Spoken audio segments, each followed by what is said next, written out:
Welcome to Inside Games Daily, the only gaming news show brave enough to fully capitalize on Oblivion mania. Everyone's playing Oblivion, everyone's loving it. It's a rare moment in games when people aren't making up weird conspiracies and yelling at each other about things. Speaking of Oblivion mania, you might notice Bruce usually kicks off our episodes, but he's out today. I'm gonna assume it's because I think he was playing Oblivion for 24 hours straight. So I can stab him with a knife, or... And let's be honest, there's no better reason for missing out on a gaming news show than playing video games so long that you just pass out in your chair. And that includes childbirth and weddings. They're just not a better reason. So let's get into it. There's some news, some interesting bits. First of all, the game's doing really well, as I alluded to. It's already hit a 24-hour player peak of 182,000 concurrent players on Steam. That's really good. That's really, really good. Here's some games for comparison. They kind of are all over the map, but you know, it's for comparison's sake. The Oblivion Game of the Year edition, this is the one that came out back in 2009, has a 24-hour concurrent player peak of 6.3 thousand. So that's really, really good. That's what, 30 times the concurrent player count, 24-hour concurrent player count? That's really impressive. And actually, that kind of implies that a whole new generation maybe is playing Oblivion now than used to. It kind of makes sense. You might have all the folks that grew up on Skyrim, or even the folks that got into open world RPGs after Skyrim's heyday, or maybe discovered it in retrospect. I could certainly see how, after playing Skyrim, Oblivion might be a little too retrograde. But this is a perfect opportunity, and certainly there was a lot of hunger to explore the roots of Elder Scrolls. Does this mean we'll go even further back? Is a Morrowind remake 15 years away at this point? Gosh, who knows? Oblivion titles don't drop often, but this one seems really cool, and it seems like a lot of people are getting on board. But going on from there, the original release of Skyrim has 287,000 max concurrent players in a 24-hour period, so there's your boundaries there. Skyrim is just so popular. What's interesting is that the special edition of Skyrim that came out in 2016 only hit a max concurrent player count of 69,000 players. Nice. I keep repeating the concurrent players thing because I want to make sure that we, you know, bound these numbers. These are still really early numbers, and it's still a little too early to say that one's a winner or loser in that regard. But you know, people like numbers for comparison, so moving on from there, Stalker 2, 121,000. Kingdom Come Deliverance 2, 256,000, and Assassin's Creed Shadows, 64,000 players. Again, that's all 24-hour peak concurrent players, so that's really interesting. Now, disclaimer, these are all Steam numbers. A lot of these games are on a lot of other platforms, or they're just different games entirely, released around different things, so apples to oranges across the board. But either way, the game's a success, and I don't think anybody can argue with that at this point based on what we're seeing. And on to something that seems like bad news, but maybe isn't so bad after all. It seems that the Oblivion Remaster, or Oblivion Remastered, I guess is its technical title, will not officially support mods, which is very bizarre for a Bethesda game. You know, that's like 75% of why we play them. This comes from the Bethesda support page. It's a very direct and hard to misunderstand post that says, mods are not officially supported for the Elder Scrolls 4 Oblivion Remastered. That said, there are now 175 mods on Nexus Mods at the time of writing. That's up from 159 when I got up this morning and 171 when I checked it a few minutes ago. So the mods are rolling in regardless of official support. And whether or not it's official, the game is Unreal, running on top of a very old and extensively modded game engine to begin with. I think there's already a lot of modability in this game just based on the format that it's running in. I don't really think we'll have a problem. I did look through the mods though. Bit of bad news for folks that... Oh wait, hold on.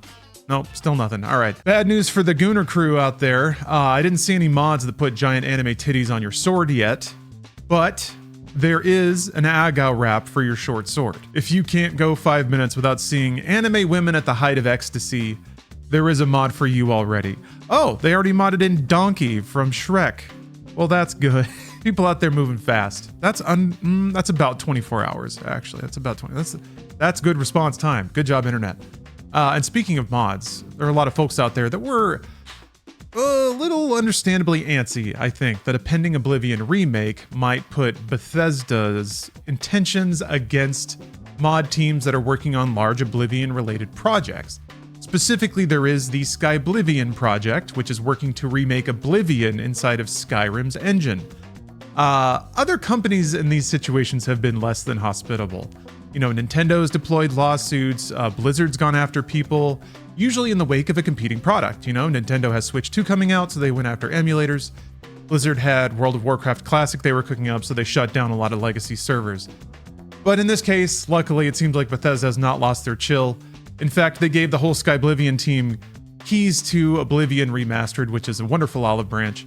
And the Oblivion team made it very clear in a post on social media saying, quote, Bethesda made it clear they have no intentions of shutting down our project. So it's all handshakes and smiles and cake for everybody in the Elder Scrolls community. Cheese wheels for everyone. Cheese for everyone! Oh, we need to port Lusty Argonian Maid into Oblivion. Get on it, modders. And to let the good feelings roll on, Video Gamer has a really nice interview with Oblivion's original senior game designer, Bruce Nesmith.